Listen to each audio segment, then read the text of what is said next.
اللہم صلی علی محمد وعلی آل محمد۔ قرآن میں آیا ہے کہ شاعروں کی پیروی گمراہ لوگ کرتے ہیں، اس سے کیا مراد ہے وضاحت کر دیں۔ یہاں وہ شاعر مراد ہیں جو قرآن و سنت کے مقابلے پر سٹوریز کہانیاں عام کرتے تھے، نبی الاسلام کے مقابلے پر لے آئے تھے، وہ اپنے نظام کے اندر پھر ذلیل ہوئے، ان کا ذکر ہے۔ باقی جو اچھے اشعار ہیں ان کا تو ثبوت موجود ہے، میری تفصیلی ویڈیو ہے، 15 احادیث میں نے شاعری سے متعلق بیان کی ہیں۔ بخاری مسلم میں کئی احادیث ہیں اچھے شعروں سے متعلق۔ ایک حدیث تو اتنی زبردست ہے کہ ایک صحابی کہتے ہیں میں نبی الاسلام کے پیچھے سواری پہ بیٹھا تھا، آپ نے مجھ سے 100 اشعار سنے، اچھے اشعار۔ سورہ الشعراء کے بھی اینڈ پہ اللہ تعالیٰ نے ایکسیپشن دی ہے ان شعراء کی جو نیکی کی روش اختیار کرتے ہیں، جس طرح کہ حسان ابن ثابت ہے رضی اللہ تعالیٰ عنہ علیہ السلام، انہوں نے نعتیہ اشعار کے ہیں۔ اس طرح کے شعر ہوں تو بالکل درست ہیں۔ باقی عموماً چونکہ شعراء جو ہیں قرآن میں آیا کہ وہ ہر وادی میں گھومتے ہیں، عجیب و غریب قسم کی باتیں کرتے ہیں، تھیوریٹیکل باتیں کرتے ہیں، ریئلٹی پر مبنی نہیں ہوتی ہیں۔ بعض اوقات وہ زمین و آسمان کی کلابیں اس طرح کی ملا دیتے ہیں کہ وہ پریکٹیکل لائف میں اس طرح ہوتا ہی نہیں ہے۔ میں تیرے لیے چاند توڑ کے لے آؤں گا، چاند کون توڑ کے لا سکتا ہے بھائی؟ ہاں، تو اس قسم کے جھوٹ کی آمیزش ہوتی ہے، اس لیے اسے کنڈیم کیا گیا۔ صحیح مسلم میں حدیث ہے، اے حسان تیرے اشعار ہمارے نیزوں سے، تلواروں سے بڑھ کر کفار کو تکلیف دیتے ہیں۔ یعنی نبی الاسلام نے اپریشیٹ کیا۔ بخاری مسلم میں حدیث ہے، نبی الاسلام نے حسان ابن ثابت کے لیے دعا کی کہ اے اللہ روح قدس کے ذریعے حسان کی مدد فرما جس طرح تو نے عیسیٰ ابن مریم کی مدد کی تھی۔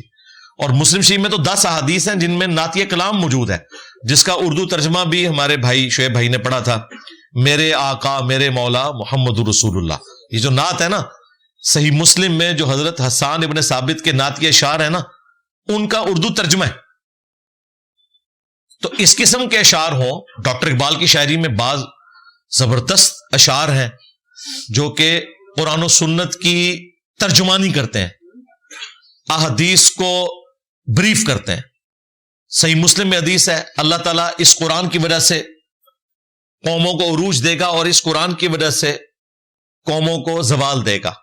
اس کو ڈاکٹر اقبال نے جواب شکوہ میں یوں بیان کیا، وہ زمانے میں معزز تھے مسلمان ہو کر اور تم خار ہوئے تاریک قرآن ہو کر۔ تو اس طرح کے اشعار ہوں بہت اچھی بات ہے۔ آپ نے ایک دفعہ کہا تھا کہ سود لکھنے والا اس پر گواہ بننے والا بھی برابر کا شریک ہے۔ میں چارٹرڈ اکاؤنٹنسی کر رہا ہوں، اکثر سود وغیرہ کی رقمیں لکھنی پڑتی ہیں، تو کیا سی اے کا شعبہ غلط ہے؟ دیکھیں، اگر آپ سودی سسٹم کو اس حوالے سے سپورٹ کرتے ہیں نا کہ جو لوگ سودی کام کر رہے ہیں ان کو آپ ہیلپ آؤٹ کرتے ہیں، وہ تو بالکل غلط معاملہ ہے۔ باقی چارٹرڈ اکاؤنٹنسی کرنے کے بعد اگر آپ آڈٹ کرنے کے لیے کسی بینک کا جاتے ہیں یا کسی فرم کا جاتے ہیں تو اس میں تو کوئی ایسی قدغن والی بات نہیں ہے۔ جو کیا وہ انہوں نے کیا نا، آپ تو آڈٹ کر رہے ہیں، اور یہ ان کی کوئی مدد کرنا نہیں۔ اس حوالے سے مدد کرنے والے وہ لوگ ہیں جو اس سسٹم کا حصہ ہے۔ اگر اس طرح آپ کرالٹیز بنائیں گے تو کل کو کوئی بینک میں جاب کرنے والا جو سودی کام کرتا ہے کسی گوالے سے دودھ لے گا تو وہ آگے سے اس کو یہ کہے گا کہ میرا دودھ پی کے تیرے اندر طاقت آئے گی اور پھر کل جا کے پھر تو سودی کام کرے گا، تو میں نے دودھ نہیں بیچنا۔ اس طرح دنیا میں نظام نہیں چل سکتا۔ باقی اب تو پاکستان میں تو بڑی آسانی ہوگی ہے، اسلامک بینکنگ موجود ہے الحمدللہ، ادھر جاب کریں۔ ڈاکٹر اسرار صاحب نے ایک تقریر میں معاشی پالیسیوں اور بینک کے نظام پر مفتی تقی عثمانی صاحب کی شدید سرزنش کی تھی، جبکہ آپ کا موقف ہے۔ ڈاکٹر صاحب کی سرزنش تو تب مانی جائے گی جب کوئی قرآن و سنت کا وہ حوالہ دیں گے۔ قرآن و سنت کا یہ حوالہ نہیں کہ سود حرام ہے، اور مفتی تقی عثمانی صاحب کو بھی پتا ہے کہ سود حرام ہے۔ بات یہ ہے کہ ڈاکٹر اسرار صاحب نے جو ڈاکٹرن کھڑی کی ہے کہ قسطوں کا کاروبار سود کے ایکویلنٹ ہے، یہ بالکل غلط ہے۔ میری اس کے اوپر ویڈیو پچھلے دنوں میں ریکارڈ ہوئی ہے، اس کا وہ والا حصہ ہم الگ سے بھی کلپ بنا کے اپلوڈ کر لیں گے انشاءاللہ تعالی قسطوں کے کاروبار سے متعلق۔ تو ان کا نالج احادیث کے حوالے سے بہت کمزور تھا، تو وہ دلائل کی بنیاد کے اوپر نہیں ہے، وہ ان کی اپنی جذباتیات ہیں۔ قرآن و سنت کے دلائل کوئی نہیں ہے۔ قرآن و سنت کے دلائل اس کو سپورٹیو ہیں کہ قسطوں کا کاروبار، منی اگینسٹ گڈز، جس میں نقد چیز کی قیمت کم ہو اور ادھار کی چیز کی قیمت زیادہ ہو، یہ حلال ہے۔ اس کو آپ ٹائم ویلیو آف منی نہیں کہیں گے، یہ کموڈٹی کے اگینسٹ ہے، اور یہ کاروبار مسلمانوں میں ہمیشہ سے رائج تھا، اس کو حرام نہیں قرار دیا گیا۔ روئے زمین پر بے شمار کافر سائنسدان گزرے ہیں جو مسلمان نہیں تھے، مگر لوگوں کی زندگیوں کو آسان بنانے کا ذریعہ۔ کیا وہ سب ایمان نہ لانے کی وجہ سے جہنم میں جائیں گے؟ ان کا اور ان کے رب کا معاملہ ہے۔ اللہ کو پتا ہے کہ گیون سرکمسٹانسز میں کسی شخص کو کتنی بات سمجھ آئی۔ عین ممکن ہے کسی تک صحیح بات نہ پہنچی ہو، یا بات پہنچانے والے اتنے 2 نمبر ہوں کہ اس کو بات صحیح سمجھ نہ آئی ہو۔ یہ ایک مشکل ڈاکٹرن ہے۔ ان پرنسپل یہی ہے کہ جو کفر کی حالت میں دنیا سے گیا وہ جہنم میں جائے گا۔ باقی اسپیسیفکلی کسی شخص کی آخرت کا فیصلہ انگلی رکھ کے ہم نہیں کر سکتے۔ اس کے لیے آپ ہماری ویڈیو دیکھیں، کیا نان مسلم بھی جنت میں جائیں گے؟ میں نے پوری ڈاکٹرن کو کلیئر کیا۔ کیا قیامت کے بعد جنت اور جہنم کا فیصلہ ہونے کے بعد بھی اللہ کوئی دنیا بنائے گا؟ یہ وہاں جا کے پوچھ لیں گے انشاءاللہ، مجھ سے کیوں پوچھ رہے ہیں؟ ہمیں تو اس وقت یہ کوشش کرنی ہے کہ ہم اللہ کی رحمت کے مقام جنت میں پہنچ جائیں انشاءاللہ۔ ہمارے گھر میں ایک پالتو کتا ہے جس کو ہم شروع میں واچ ڈاگ کی نیت سے لائے تھے، لیکن اب وہ ہمارے گھر میں بالکل بچوں جیسا ہے۔ ہمارے لیے کیا حکم ہے؟ حکم یہی ہے کہ اسے آپ حفاظت کے لیے رکھیں نا، اپنے ساتھ نہ اس طریقے سے رکھیں۔ غامدی صاحب کے کتا پالنے کے موقف کے بارے میں، غامدی صاحب کا موقف بالکل غلط ہے، قرآن و سنت کے خلاف ہے۔ ڈاگ اور ساتھ لکھیں آپ انجینئر محمد علی مرزا، تو میری ایک تفصیلی ویڈیو کھل جائے گی ڈاگز کے حوالے سے، قرآن و سنت کے کیا احکامات ہیں۔ 3 طرح سے ڈاگز پالے جا سکتے ہیں، حفاظت کے لیے، شکار کے لیے، شکار کا ذکر تو باقاعدہ قرآن پاک کے اندر آیا ہے، اور اسی طریقے سے مویشیوں کی حفاظت کے لیے بھی آپ ڈاگز کو پال سکتے ہیں۔ رہا یہ معاملہ کہ انہیں پیٹ بنا کے رکھیں تو اس کی اجازت نہیں ہے، یہ ممانعت ہے۔ اگر میں دوستوں کی محفل میں بیٹھا ہوں اور نماز کا وقت ہو گیا تو میں نماز پڑھنے جا رہا ہوں لیکن دوستوں کو دعوت نہیں دے رہا، تو کیا میں گناہگار ٹھہروں گا؟ نہیں، تو دعوت آپ کیوں نہیں دے رہے؟ دے دینا، اس میں کون سا زیادہ خرچہ ہو جائے گا؟ آپ کہیں کہ بھئی میں نماز کے لیے جا رہا ہوں تو آپ لوگ بھی آ جائیں۔ یعنی جن لوگوں کے ساتھ آپ بیٹھ کے گپ کرنے کے لیے تیار ہیں، چائے پینے کے لیے تیار ہیں، ان پہ اپنا پیسہ لٹانے کے لیے تیار ہیں، انہیں آپ جہنم سے بچانے کے لیے ایک جملہ نہیں زبان سے بول سکتے جس کے اوپر خرچہ بھی کوئی نہیں آنا۔ دودھ پتی پلانے کے لیے تو پھر بھی آپ کو جیب ڈیلی کرنی پڑنی ہے، تو دعوت تو دے نا۔ کیا پالتو بلیاں اپنے مالک کے لیے اللہ سے دعا کرتی ہیں؟ پالتو ہوں یا پالتو نہ ہو، جانوروں کے ساتھ اس نے سلوک کریں گے تو قیامت کے دن انشاءاللہ تعالی آپ کو اس کا اجر ملے گا، اور اگر حسن سلوک نہیں کریں گے تو جہنم میں جائیں گے۔ بخاری مسلم میں حدیث ہے، ایک عورت تھی، اس نے ایک بلی کو قید کر دیا، وہ بھوکی پیاسی مر گئی، نبی علیہ السلام نے کہا وہ جہنم میں۔ اور ایک اور حدیث ہے بخاری مسلم میں کہ ایک بدکار عورت تھی، اس نے ایک پیاسے کتے کو اپنے چمڑے کے موزے میں رسی سے باندھ کر کنویں سے پانی نکال کر پلایا، اللہ نے اس کا یہ عمل قبول کر لیا، اسے بخش دیا۔ یہ اللہ کی مرضی ہے۔ اس کی بنیاد پہ کوئی شخص نہ تو یہ کر سکتا ہے کہ وہ نیکیاں کرنا چھوڑ دے، اور نہ یہ کر سکتا ہے کہ وہ برائیاں کرنا شروع کر دے۔ یہ اللہ کی رحمت کا بیان ہوا ہے، نہ کہ لوگوں کو ترویج دلائی گئی ہے کہ آپ لوگ جو ہے وہ غلط کام کریں اور بعد میں کتوں کو پانی پلا دیں۔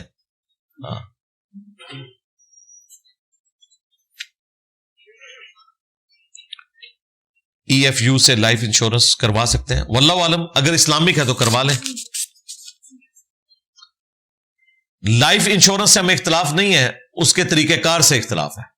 تکافل کے نام سے اسلامک بینکنگ والے چلا رہے ہیں اس کو۔ پاکستان سٹاک ایکسچینج میں انویسٹمنٹ کرنا کر سکتے ہیں ان کمپنیوں کی جن کا پروڈکٹ حلال ہے۔ اکثر اوقات آپ حدیث کا نمبر بتاتے ہیں وہ اسلام 360 سے مشابہت نہیں رکھتا۔ بالکل جھوٹ بول رہے ہیں جی، اکثر اوقات نہیں کرتا۔ یار خدا کے لیے اللہ سے ڈر جاؤ یار، کون سا نمبر آپ نے اکثر اوقات ہے؟ اکثر ہے تو کوئی 40-50 مثالیں ہوگی نا، وہ بیان کریں۔ جس کی پرچی ہے تو اسے مثال تو لکھوا لینی تھی بھائی۔ کون سی ایسی حدیث نکل آئی ہے بخاری مسلم کی کہ میں نے کوئی نمبر بتایا اکثر اوقات اور وہ نہیں نکلا؟ اس طرح نہیں ہوگا۔ جس کی پرچی ہے تو وہ کوئی مثال دے تو ہم اس کے لیے کوئی ارینجمنٹ کر دیتے ہیں۔ جی ایم بھائی بیٹھے ہوئے ابھی آپ کو تلاش کر دیں گے، تو ایسا نہیں ہوتا۔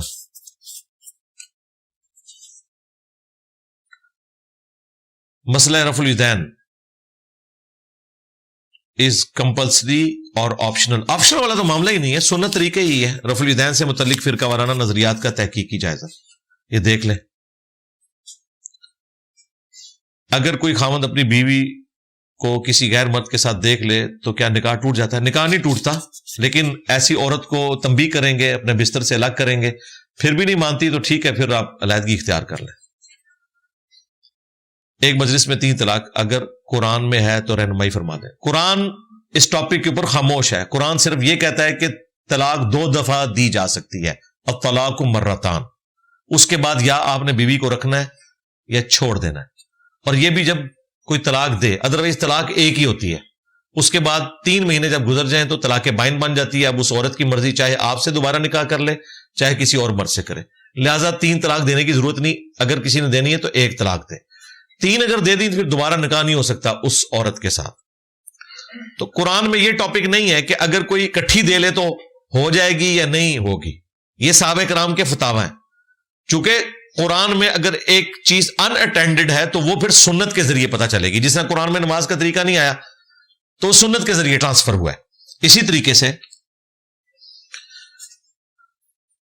طلاق اگر کوئی اکٹھی 3 دے دے تو اس کا شرعی حکم کیا ہے؟ وہ سنت کے ذریعے صحابہ کرام کے اقوال کی روشنی میں جو نبی اسلام سے ظاہر ہے انہوں نے سیکھی ہیں باتیں, وہ ٹرانسفر ہوا ہے. قرآن کا یہ ٹاپک نہیں ہے. قرآن میں نہ یہ لکھا ہوا ہے کہ اکٹھی 3 طلاقیں دیں گے تو نہیں ہوں گی, اور نہ یہ لکھا ہے کہ ہو جائیں گی. اس کے لیے آپ ہماری تفصیلی ویڈیو دیکھ لیں. بچوں کی تربیت اس فتنوں کے دور میں کیسے کی جائے جبکہ معاشرے میں بچوں کو موبائل وغیرہ سے دور رکھنا مشکل ہے؟ ظاہر ہے کسی حد تک ہی کی جا سکتی ہے. اس کے لیے سب سے ضروری چیز یہ کہ آپ خود اسلام کے مطابق چلیں نا. اپنے گناہوں کو چھوڑنے کے لیے, بدعمالیوں کو چھوڑنے کے لیے آپ تیار نہ ہوں, اور اولاد سے یہ آپ ایکسپیکٹ کریں کہ وہ سگریٹ نہ پیے, خود آپ سگریٹ چھوڑیں کوئی نہ, تو ایسے تو نہیں ہونا. اگر قبر کو پکا نہ کرنے والی حدیث کا علم بعد میں ہو تو کیا پکی قبر کو توڑنا جائز ہے؟ جائز نہیں, سنت ہے. مسلم شریف میں حدیث ہے, حضرت علی کہتے ہیں نبی الاسلام نے مجھے بھی یہی حکم دیا تھا, اور انہوں نے اپنے دور خلافت میں ابو حیاج الاسدی کو کہا کہ میں تمہیں اسی کام پہ مامور نہ کروں جو رسول اللہ نے مجھے حکم دیا تھا کہ کوئی پکی قبر دیکھوں توڑ دوں, تصویر ہو مٹا دوں, اور قبر کو زمین کے برابر کر دوں. جی کریں نہیں, ضرور کرنی چاہیے. میرا تعلق جہلم سے ہے لیکن میں 1 سال سے پنڈی میں رہتا ہوں. کبھی کبھار جب میرا چکر جہلم لگتا ہے 3 دن کے لیے تو میری نماز قصر ہوگی. فیملی بھی ادھر ہی ہے جی پنڈی میں, یہ پوچھ لیا کریں نا. اگر تو پکے آپ وہاں شفٹ ہوئے ہیں, سال بعد ہی آتے ہیں, فیملی سمیت ہی ہوئے ہوں گے نا, تو بھائی جہلم تو آپ کا پرماننٹ شہر ہے, یہاں پہ بھی آپ نے پوری نماز ہی پڑھنی ہے, مسافر نہیں ہوں گے. یہ وطن اصلی ہے, وہاں پہ بھی پوری پڑھنی ہے, پنڈی میں بھی. کیا طواف اور سعی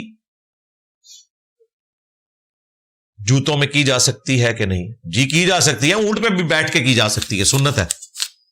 لیکن جوتے مسجد میں جو آپ نے لے کے جانے ہیں وہ پھر ایسے ہوں جو گندے نہ ہوں. اب تو ویسے ضرورت نہیں ہے. ہاں جنہوں نے زیادہ طواف کرنا ہوتا ہے, پاؤں تھک جاتے ہیں, ان کے لیے جاگرز بڑی ایک اچھی آپشن ہے. تو وہ والے جاگرز آپ لادہ سے رکھیں جن کو آپ باہر استعمال نہ کر رہے ہو, تو اندر لے جائیں, کوئی مسئلہ نہیں, وہاں بھی آپ کو کوئی منع نہیں کرے گا. جب یہ وائٹ ماربل آیا ہے نا حضرت اٹلی شریف کا, تب سے یہ لوگوں نے ننگے پاؤں طواف شروع کیا ہے. ورنہ پرانے لوگ 80s میں جو لوگ حج کرنے گئے وہ تو طواف کعبہ کر ہی نہیں سکتے تھے, پاؤں جل جاتے تھے. تو 2 جوڑے رکھے ہوتے تھے جوتیوں کے, ایک طواف کعبہ کے لیے اور ایک باہر پھرنے کے لیے.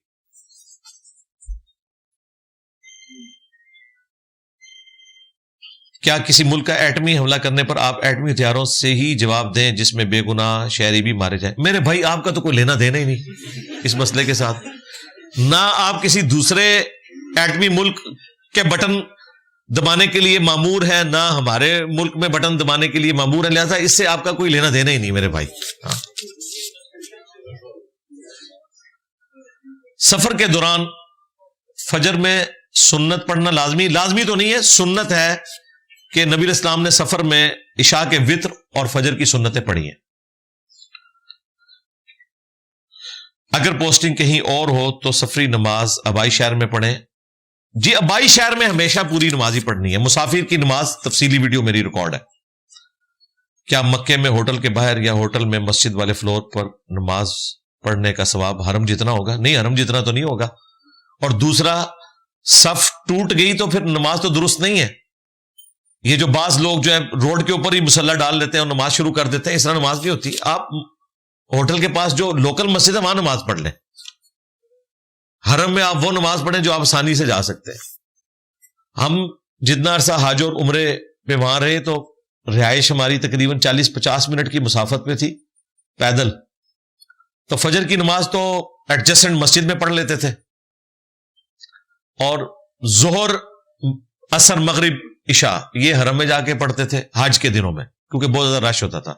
ویسے تو فجر کے لیے بھی کبھی کبھار ہمت ہو جاتی تھی کہ جا کے واپس آئیں، لیکن حج کے دنوں میں اگر حج کی ایکٹیویٹیز ابھی سٹارٹ نہیں ہوئی ہیں اور آپ پہلے ہی اپنی صحت خراب کر لیں گے تو حج کے دنوں میں پھر آپ کیا کریں گے؟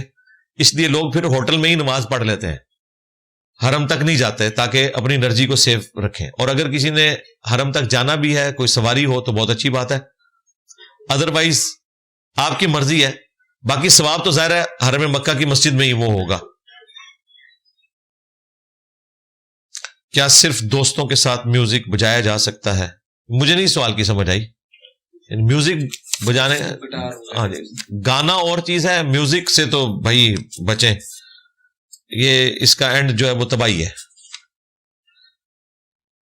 جدہ کے مقامی لوگ احرام میقات سے پہنیں گے یا اپنے گھر سے؟ جدہ چونکہ اہل ہل میں آتا ہے، اہل ہل وہ ہیں جو میقات کے اندر ہیں، چاہے مکے کے رہنے والے ہوں چاہے جدے کے، وہ اپنے گھر سے ہی احرام باندھ لیں، ان کو میقات پہ جانے کی ضرورت نہیں. میقات آفاقیوں کے لیے،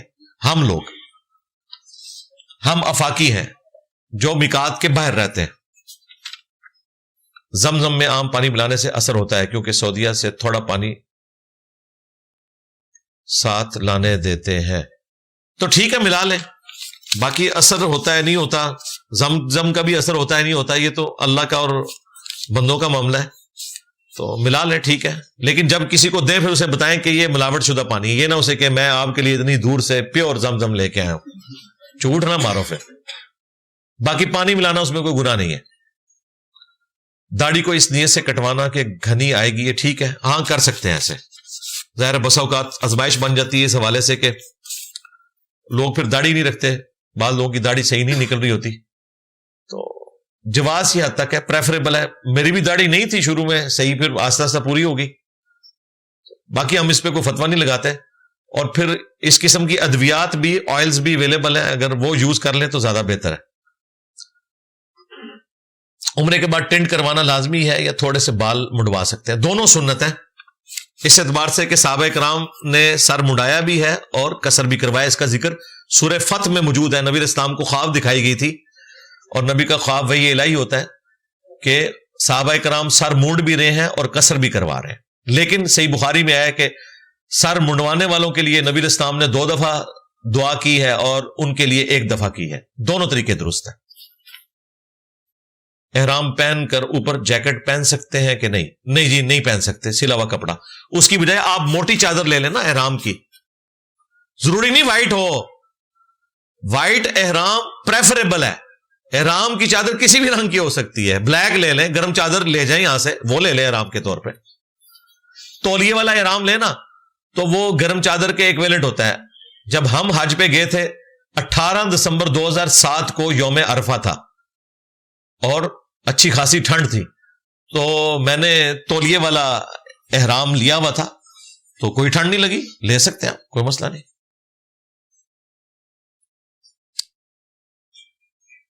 ایک دفعہ احرام پہن کر ہوٹل میں جا کر دوبارہ احرام بدل سکتے ہیں؟ جی روزانہ بدلیں بے شک.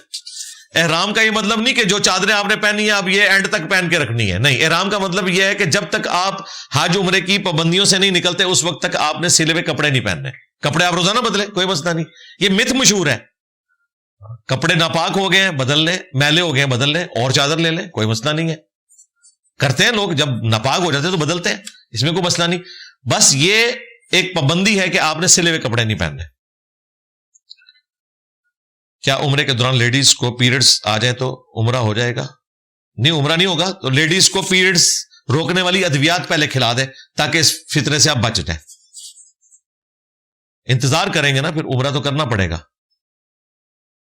ہاں طواف ودا جو ہے وہ بخاری میں آیا کہ ایسی عورت کو معاف ہے جس کے پیریڈ شروع ہو جائیں، جو آخری طواف ہو رہا ہوتا ہے جانے سے جسٹ پہلے. کیا ٹیسٹ ٹیوب بیبیز جائز ہے یا نہیں شرعی حیثیت؟ اس کے لیے میری ویڈیو دیکھ لیں آپ، میڈیکل ایجوکیشن ان اسلام. جائز ہے اگر سیم مرد و عورت کی انوالومنٹ ہو. برتھ ڈے منانا جائز ہے یا نہیں؟ یہ تو دنیاوی ایکٹیویٹی ہے، یہ ریلیجس ایکٹیویٹی نہیں ہے، لہذا اس میں کوئی قدغن نہیں ہے. صفا مروہ کے چکر کے دوران اگر غسل خانہ جانے کی حاجت ہو جائے تو ٹھیک ہے، وہیں پر آپ چلے جائیں اور وہاں سے آ کے دوبارہ چکر سٹارٹ کر لیں. جس طرح نماز کے لیے بھی آپ ایسے کر سکتے ہیں کہ نماز جب وضو ٹوٹ گیا آپ کا تو وہیں سے آ کے دوبارہ شروع کر لیں گے وضو کرنے کے بعد. کیا کسی کے نام کا عمرہ کر سکتے ہیں؟ کر سکتے ہیں اگر آپ نے اپنے نام کا کیا ہوا ہے پہلے تو. اگر قرآن پاک کی سورہ توبہ میں ضعیف، بوڑھے اور مریض لوگوں پر غزوہ تبوک میں نہ جانے پر کوئی حد جاری نہیں کی جاتی تو حلال بن امیہ کو رسول اللہ کی ناراضگی اور اللہ کی حد کا سامنا کیوں کرنا پڑا جبکہ وہ بوڑھے اور کمزور تھے اور ان کی بیوی نے ان کی خدمت کی سفارش بھی کی تھی؟ اب یہ میں پورا پڑھوں گا تو پھر مجھے پتا چلے گا کہ کس کانٹیکسٹ میں یہ سارا معاملہ ہوا تھا. یقیناً جسٹیفائی ہوگا. کام کی مصروفیت کی وجہ سے زور، اثر اور مغربی عشاء اکٹھے کر سکتے ہیں؟ جی کر سکتے ہیں، اس پہ بھی ویڈیو ریکارڈ ہے، بشرطے کہ باقی کام بھی اسی طرح ہو رہے ہوں. یہ نہیں ہے کہ دودھ پتی کا مگ پینے کے لیے پونا گھنٹہ آپ ہوٹل پہ بیٹھے ہوئے ہیں اور نمازیں جمع کر رہے ہیں، پھر تو مردود ہیں آپ. یہ تو مجبوری ہے اگر کسی کی، ادروائز نبی علیہ السلام کی سنت یہ نہیں ہے کہ آپ نے اس کی روٹین بنانی ہے. نماز شروع کرتے وقت تکبیر تحریمہ کہتے ہوئے رفع دین کرتے ہیں اور رکوع میں جانے سے پہلے اور بعد میں بھی رفع دین کرنے کا حوالہ حدیث سے دے دیں. جی بخاری مسلم میں لکھا ہوا ہے، ساتھ ہی جس میں یہ لکھا ہوا ہے اس میں یہ بھی لکھا ہوا ہے، 735 سے 739 تک اور مسلم شریف میں 861 سے 866 تک. سورہ طلاق کی آخری آیت 7 آسمان اور 7 زمینوں کا ذکر ہے، ان میں اللہ کا حکم بھی اترتا ہے. اسے بیان کر دیں. بس اتنا ہی بیان ہوا ہے، اس سے زیادہ ہم خود تو نہیں بیان کر سکتے. ہم بغیر سوچے سمجھے ووٹ دے دیتے ہیں، کیا ہمیں اپنے سٹینڈرڈز اس بات پر سیٹ نہیں کرنے چاہیے کہ ہم ووٹ اس کو دیں جو اللہ کی شریعہ بھی نافذ؟ بالکل ضرور دیں جی. جماعت اسلامی کو بھی چیک کریں یار، ساری جماعتیں چیک کر لی ہیں، بالکل دیں. امام حسین علیہ السلام کو مولا علی علیہ السلام شیر خدا نے جو نصیحت کی تھی نہج البلاغہ میں، امام حسن علیہ السلام کو، وہ خطبہ نمبر کتنا ہے؟ یہ تو مجھے زبانی یاد ہے، 31 نمبر خطبہ ہے جی، مکتوب نمبر 31 ہے، خط لکھا تھا. 2 بیویوں کے درمیان انصاف کا بنیادی تقاضا یہ ہے کہ آپ جو چیز کوانٹٹی میں گن سکتے ہیں ریسورسز کے پوائنٹ آف ویو سے وہ آپ برابر کریں گے. باقی دلی محبت یہ تو آپ کا اختیار نہیں ہے، ہر چیز میں آپ برابر رکھیں، یہ کریں. باقی یہ ہے کہ اگر ایک بیوی سے 4 بچے ہیں، ایک سے ایک ہے، تو اب یہ نہیں وہ بیوی کہہ سکتی کہ مجھے بھی 4 بچوں جتنا خرچہ دو. نہیں، بچوں کا خرچہ الگ سے ہے، بیوی کا خرچہ الگ سے ہے، سٹینڈرڈ ایک جیسا تھے. کیا اصحاب محمد پر درود بھیج سکتے ہیں صلی اللہ علیہ وسلم؟ قرآن میں آیا ہوا ہے اہل ایمان پر اللہ درود بھیجتا ہے، تو آپ بھی درود بھیجیں، دعا ہے نا جی، ضرور بھیجیں. لیکن پہلے اللہ کے نبی علیہ السلام پر، ان کی آل پر، اور اس کے بعد اصحاب پر بھیجیں. دعا تو آپ نے اہل ایمان کے لیے کرنی، قرآن میں حکم ہے ربنا اغفر لنا ولاخواننا الذین سبقونا بالایمان. اہل ایمان کی نشانی ہے کہ وہ اپنے سے پہلے فوت شدگان کے لیے دعائے مغفرت کرتے ہیں، آپ نے کرنی ہے. اس کتاب کے ذریعے بہت سے گمراہ ہوتے ہیں اور بہت سے ہدایت پاتے ہیں، اس کا مطلب واضح کر دیں. بلعام بن بعورہ والی میری ویڈیو دیکھ لیں، میں نے مطلب واضح کیا ہے. اللہ نے تو کہا ہے کہ جو کتاب کو نہیں پڑھتے یا پڑھ کر آیات کا مذاق اڑاتے ہیں، یعنی کہ مولوی جو کہتے ہیں قرآن حدیث ڈائریکٹ نہ پڑھنا، وہ گمراہ ہوتے ہیں. جو کتاب کی پیروی کرتے ہیں وہ گمراہ نہیں ہوتے. اسی طریقے سے سورہ الجمعہ میں آیا کہ یہودی علماء کی مثال گدھوں کی ہے کہ ان کی پیٹھ پہ کتابیں لدی ہوئی ہیں. مراد یہ کہ گدھا کتاب خود نہیں نہ پڑھتا، صرف بوجھ اٹھاتا ہے. لہذا وہ مولوی جو شوکیس میں کتاب سجاتے ہیں، خود پڑھ کے نماز کا طریقہ نہیں دیکھتے، وہ گدھوں کی مثال ہے. اور جو شوکیس سے باہر نکال کے پڑھنا شروع کر دیں وہ گدھے نہیں رہے. گدھے وہ ہیں جو پڑھ نہیں رہے، صرف بوجھ اٹھایا ہوا ہے ڈگری کا. یہ ان کی مثال بیان ہوئی ہے. اس سسٹم میں رہ کر بغیر رشوت کے اپنا حق لینا بھی مشکل ہے. اگر آپ کا حق ہے تو ضرور لیں اور رشوت کا وبال اس کے اوپر ہوگا, لیکن اگر کسی کا حق مار کے لے رہے ہیں نا, پھر آپ نہیں لے سکتے.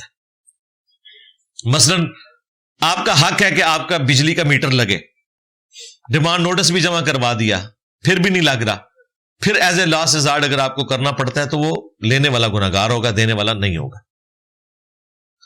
بھائیوں میں ناراضگی کے بعد تعلق ختم کرنا کسی ایک بھائی کی طرف سے کیسا ہے؟ غلط ہے جی, نہیں کر سکتے. وہ کر رہا ہے تو آپ نہ کریں. کبھی کو گفٹ بھجوا دیں, اس طریقے سے قطع رحمی نہ کریں, خوشی غمی میں شریک ہو جائیں. کیا اس دور میں انلیگلی کسی دوسرے ملک میں جانا جائز ہے؟ بالکل ناجائز ہے, ڈنکی لگا کے بالکل غلط ہے, نہیں جا سکتے. احرام کی حالت میں اگر بھول کر خوشبو والے صابن سے ہاتھ دھو لیں تو دم واجب ہو جائے گا؟ نہیں, کوئی مسئلہ نہیں ہے, بس ہاتھ صاف کر لیں. یہ آپ نے کوئی جان بوجھ کے نہیں کیا اور نہ آپ نے خوشبو لگائی ہے, وہ تو صابن تھا نا. چھوٹی موٹی غلطیوں کے اوپر نہیں ہے. ایک آدھ بال یوں کھینچ کے ہاتھ میں آ گیا یا سر کا, اس سے نہیں دم واجب ہوتا. کسی بھی امام کے پیچھے باجماعت کے حوالے سے آپ کا موقف ہے کہ نماز ہو جاتی ہے, جبکہ آپ نے خود اپنی تقریر میں صحابہ کرام نے نماز امام کے پیچھے پڑھی لیکن ان کا ایمان تو ٹھیک تھا. ٹھیک کہاں سے تھا میرے بھائی؟ اہل بدعت میں سے تھے. خارجیوں کا ایمان ٹھیک ہے, تم بھی خارجی ہو جاؤ. پھر کہاں سے ٹھیک تھا بھائی؟ بدعتی تھے. شرک والے امام کے پیچھے نماز, میری ویڈیو ہے اس میں میں نے سارا موقف بیان کیا ہے. السلام علیکم. وعلیکم السلام جی. میں کال سینٹر میں جاب کرتا ہوں, رات کی شفٹ بھی. آگے چلو جی. زور اثر مغرب عشاء کی نمازیں اکٹھی پڑھنی پڑتی ہیں. میں صبح 11 بجے سوتا ہوں. فجر تو الگ پڑھنی ہوگی, وہ فجر اپنے وقت میں, باقی نمازیں جمع کر سکتے ہیں جاب کی مصروفیت کی وجہ سے, جائز ہے. اگر ایک باپ اپنی بیٹی سے ناراض ہو اور بیٹی کے لاکھ راضی کرنے کے باوجود باپ راضی نہ ہو تو اس صورت میں بیٹی کا حج ہو جائے. او حج ہو جائے گا یار, حج کا کیا لینا دینا, حج ہو جائے گا. باقی وہ معاف نہیں کر رہے تو اللہ کے حضور دعا کریں, اللہ تعالیٰ ان کے دل میں رحم ڈالے. دنیا میں نہیں تو آخرت میں ڈال جائے گا. آپ کا کام صرف معافی مانگنا تھا. ہاں, اگر ماں باپ ضد پہ اڑے ہوئے ہیں, نہیں معاف کر رہے ہیں, تو یہ ان کا تکبر ہے بیسیکلی, اور کوئی بات نہیں ہے. اس کو اس رنگ میں پیش کرنا, پتہ نہیں کتنا دل دکھایا سی تے پتہ نہیں کیا کیتا سی, وہ کوئی نہیں یار. یہ پرانے جتنے ہیں نا, اتنے تنگ نظر قسم کے لوگ ہیں. چھوٹی سی بات کے اوپر لوگ فخریہ بتا رہے ہوتے ہیں, جی ساڈے ابا جی تے پوری زندگی پھر اس گھر وڑے نہیں. یہ ان کی تعریف نہیں ہے, بتایا جا رہا ہے کہ اتنا زہر تھا اس ابے کے اندر. انہیں صحیح طریقے نال پوچھا نہیں, انہیں کہ میں پوری زندگی نہیں وڑ رہا. بڑے غصے والے سن جی. اسی تے کدے جنا زنانی اپنے ماں پیو دے سامنے چرپائی تے کٹھے نہیں بیٹھے, اتنا روب سی. ڈون تھے وہ. کیا آپ لوگوں نے شریعت بنائی ہوئی ہے یار؟ کیا تمام نبی درجے میں برابر ہے؟ نہیں, نبی درجے میں برابر نہیں, لیکن ان میں اس اعتبار سے فرق کرنا کہ بعض نبی کو ماننا بعض کو نہ ماننا, یہ کفر ہے. سورۃ النساء میں ایمان لانے میں سارے برابر ہیں. درجے تو قرآن خود کہہ رہا ہے, تلک الرسل فضلنا بعضهم علی بعض. تفضیل بین الرسل, اس پہ میری ویڈیو دیکھ لیں. انبیاء کرام کی توہین کرنا وہ تو کفر ہے جی. اس طرح کی کوئی توہین کرنا کہ کسی کو ڈیگریڈ کرنا, وہ تو کفر ہے. باقی اللہ تعالیٰ نے ظاہر ہے کہ ہر نبی کو الگ سے فضیلت دی. حضرت عیسیٰ ابن مریم کی فضیلت ہے کہ بغیر باپ کے پیدا ہوئے ہیں, باقی انبیاء کے اوپر. آپ اولیاء کرام کی دینی تبلیغ یا اچھائیوں پر غور کیوں نہیں فرماتے؟ جی اس لیے نہیں فرماتے کہ ہے ہی کوئی نہیں ہے. بتائیں کیا ہے؟ اگر کیا لکھا ہے مردوں کے, یہ 2 سوال کٹھے لکھ دیے نا. ہاں, تو میرے بھائی آج جو میں نے بزرگوں کا کچا چٹا آپ کے سامنے کھولا ہے, اس کے بعد آپ کو یہ بزرگ مبارک ہے, مجھے بتائیں میں مارا جاؤں ان کی اچھائی بیان کر کے؟ کیا اچھائی بیان کروں میں کہ یہ مہنگی مہنگی گاڑیوں میں پھرتے تھے؟ یہ اچھائی بیان کروں کہ خود ککڑ کھاتے تھے اور مریدوں کو روکی سوکی کھلاتے تھے؟ اچھائی ہے نا ظاہر ہے. یہ بیان کروں تو مذاق ہی اڑے گا دین کا. باقی یہ جو انہوں نے پوچھا ہے کہ بدکار مردوں کے لیے بدکار عورتیں, تو انبیاء کرام کو نیک عورتیں کیوں نہیں ملی؟ یہ اللہ تعالیٰ نے فرمایا کہ بدکار مرد اس چیز کے اہل ہیں کہ بدکار عورتیں ان سے نکاح کریں. اور اس طریقے سے بدکار عورتیں اس قابل ہیں کہ ان کے خاوند بھی بدکار ہوں. یہ نہیں ہے کہ ایسا ہوگا، یہ نہیں ہے، ایک جنرل رول کے طور پر ہے، نہ کہ یہ کہ کوئی اسپیسیفک کیس ایسا نہیں آئے گا. وہ تو آیا ہوا ہے، اس اعتبار سے وہ بھی بدکاری والا نہیں، کفر والا ہے. حضرت نوح اور لوط علیہ السلام کی بیویاں کافرہ تھیں، تو یہ ہو سکتا ہے. فرض نماز کے سجدے میں اردو میں دعا مانگ سکتے ہیں. یہ پچھلے دنوں جو لاس اینجلس والی میری ویڈیو ریکارڈ ہوئی، اس کے اینڈ پہ میں نے اس پہ تفصیل سے گفتگو کی ہے کہ نماز کے اندر آپ نے دعا عربی میں ہی مانگنی ہے. ایک دعا کافی ہے، ربنا آتینا فی الدنیا حسنہ وفی الآخرۃ حسنہ وقینا عذاب النار. 12 ربیع الاول کو خوشی منانی چاہیے یا غم؟ بھائی نہ تو خوشی ثابت ہے نہ غم ثابت ہے. پیر کا روزہ ثابت ہے، 2750 حدیث ہے. نبی علیہ السلام ہر پیر کو روزہ رکھتے تھے، سال بعد میلاد نہیں مناتے تھے، ہر ہفتے. پوچھا گیا کیوں؟ کہا فیہ ولدت وفیہ انزل علیہ، اس دن میں پیدا ہوا، اس دن مجھ پہ پہلی وحی نازل ہوئی. کتے کی خرید و فروخت حرام ہے، لیکن کچھ لوگ کہتے ہیں کہ کاروباری مقصد کے لیے لالا. یہ حنفی کہتے ہیں نبی علیہ السلام نے کتے اور بلی ان کی خرید و فروخت کرنے سے منع فرمایا. بلی پالنا جائز ہے، خرید و فروخت منع ہے. کتا بھی پالنا جائز ہے حفاظت کے لیے، شکار کرنے کے لیے، لیکن خرید و فروخت نہیں. اگر اپنی بیٹی اپنے بھائی کو پالنے کے لیے دیں تو کیا بیٹی کے فرض ہم پر لاگو ہوں گے؟ اور کیا ولدیت تبدیل کر سکتے ہیں؟ ولدیت تبدیل کرنا حرام ہے. باقی جس کو دی ہے ظاہر ہے وہی پالے گا نا، وہ کسٹوڈین ہے اس کا، تو وہی پالے گا. آپ نے کیا حقوق پورے کرنے ہیں اس کے؟ کرنا چاہ رہے ہیں تو بہت اچھی بات ہے. کیا نبی علیہ السلام پر درود السلام پڑھتے ہوئے کھڑے ہونا ضروری ہے؟ ایسا نہ کرنے پر لوگ ناراض ہو جاتے ہیں. یہ تو بھائی انہوں نے خود سے دین میں چیزیں داخل کر دی ہیں. جمعے کے بعد صلاۃ والسلام پڑھنا میری تفصیلی ویڈیو ریکارڈ ہے. میں اپنی فیملی ویزا کی وجہ سے پچھلے 2 سال سے زکوٰۃ ادا نہیں کر سکا، میرے لیے کیا حکم ہے؟ اور بھائی زکوٰۃ جو آپ نے ادا کرنی ہے نا، جو آپ نے مال جوڑا ہوا ہے نا، اس کو بیچ کے اس میں سے ادا کرنی ہوتی ہے نا، الگ سے تو نہیں کرنی ہوتی. یہ لوگوں نے پتہ نہیں کیا بنا لیا کہ جی میرا زیور پڑا ہوا ہے تو میں کمائی کروں گا اور اس زیور کی زکوٰۃ دوں گا. زیور کو توڑواؤ، اس میں سے زکوٰۃ دینی ہے. زیادہ سے تو کمائی کرنے کی ضرورت ہی نہیں. اسلام میں 7.5 تولے سے زیادہ سونا آپ جوڑ ہی نہیں سکتے. اگر جوڑیں گے تو ہر سال اس کا 40واں حصہ زکوٰۃ دیں گے. رفع الیدین اللہ اکبر پر کہنا چاہیے یا سمی اللہ لمن حمیدہ پہ؟ سمی اللہ لمن حمیدہ پہ کہیں گے. مسجد میں فرض نماز ہونے کے بعد دوسری جماعت کروا سکتے ہیں؟ بالکل کروا سکتے ہیں جی. جامعہ ترمذی میں حدیث موجود ہے. دیوبندیوں نے یہ جو ہٹ درمی کی ہے وہ صرف انتظامی معاملے کے طور پر، ورنہ رائے ونڈ میں کئی ایک جماعتیں ہوتی ہیں. سیدہ عائشہ کی عمر مبارک نکاح کے وقت کتنی تھی؟ 9 یا 19؟ نہ 9 تھی نہ 19 تھی. نکاح کے وقت 6 سال تھی. رخصتی 9 سال میں ہوئی ہے. اس کے اوپر میری تفصیلی ویڈیو ریکارڈ ہے. ایک معجزانہ معاملہ ہے. 19 بھی کر لیں تو کافروں تو خوش نہیں ہونا. نبی اسلام کی عمر تو 52 سال تھی، سیدہ فاطمہ سے بھی چھوٹی تھی. تو کافروں کو خوش کرنے کے لیے اگر غامدی صاحب 19 بنا رہے ہیں تو انہوں نے تو نہیں خوش ہونا.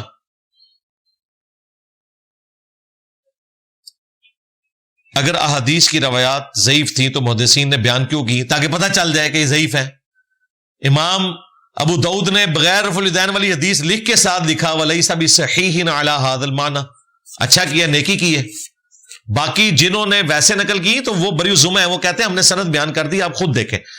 احمد بن حنبل خود جن راویوں کو ضعیف کہتے ہیں ان سے روایتیں لکھتے ہیں، اور وہ یہ سمجھتے ہیں میں نے بتا دیا نا ضعیف ہے، نالج کے طور پر جمع کیا. دیکھیں جھوٹی اور ضعیف روایتیں کتابوں میں جو آئی ہیں یہ بھی نالج کے طور پہ آئی ہیں تاکہ پتہ چل جائے ان سے بچنا ہے آپ نے، اس لیے بھی تو آئی ہوئی ہے نا. باقی صحیح مسلم کا مقدمہ یہ میری تفصیلی ویڈیو دیکھ لیں. بے حیائی سے کیسے جان چھڑائیں، خصوصاً تنہائی میں؟ کیسے اپنے آپ کو مصروف رکھیں. تنہائی میں تو برائی سے بچنے کا طریقہ ہی ہے، اچھے کاموں میں مصروف رکھیں. کیا لا الہ الا اللہ ہی اصل میں کیا لکھا ہوا ہے؟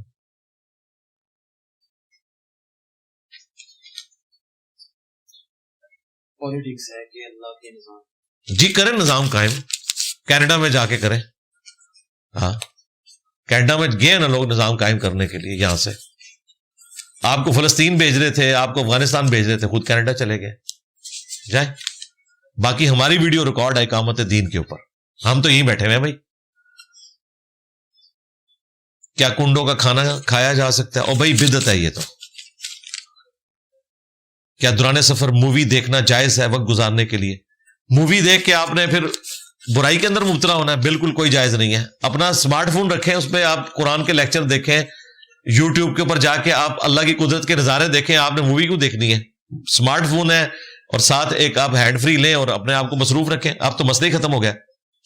میں ایک فیکٹری میں کام کرتا ہوں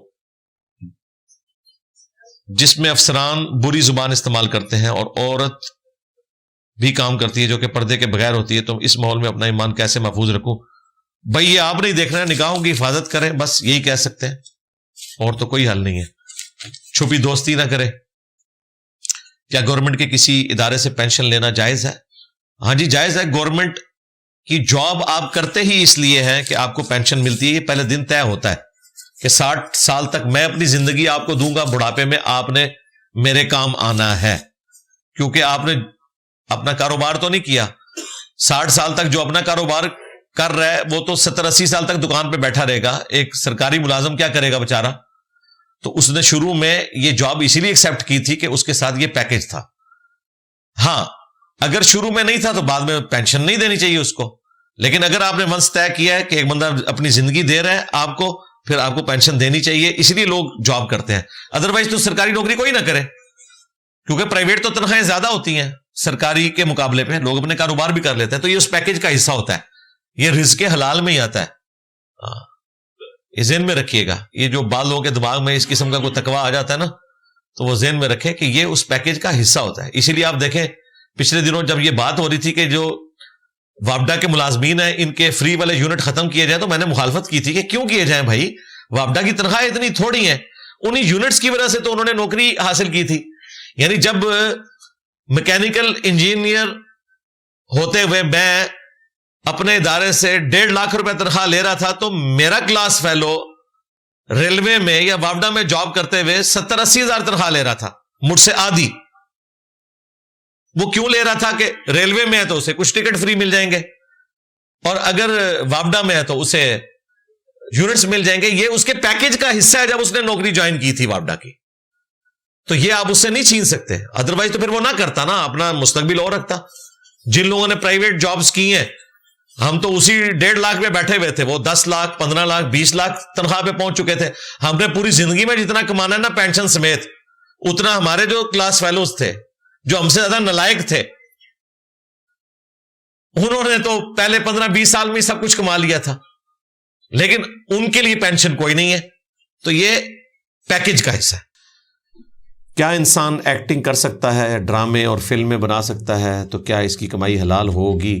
دیکھیں ڈاکومنٹریز تک تو بات ٹھیک ہے, لیکن مرد و عورت کا اختلاط ہوگا تو ظاہر ہے کس طرح ہم اس طرح کی کمائی کو حلال کہہ دیں. یہ تو بھائی شریعت کی حدیں پھلانگنے والی بات ہے. کن مواقع پر سانپ کھانا حلال ہے؟ زندگی موت کی کشمکش بن جائے, زندگی موت کی, تو اتنا حرام کھانا کہ آپ کی جان بچ جائے وہ جائز ہے. قرآن پاک میں 4 مقامات پر آیا, سورۃ البقرہ, سورۃ الانعام, سورۃ المائدہ, سورۃ النحل.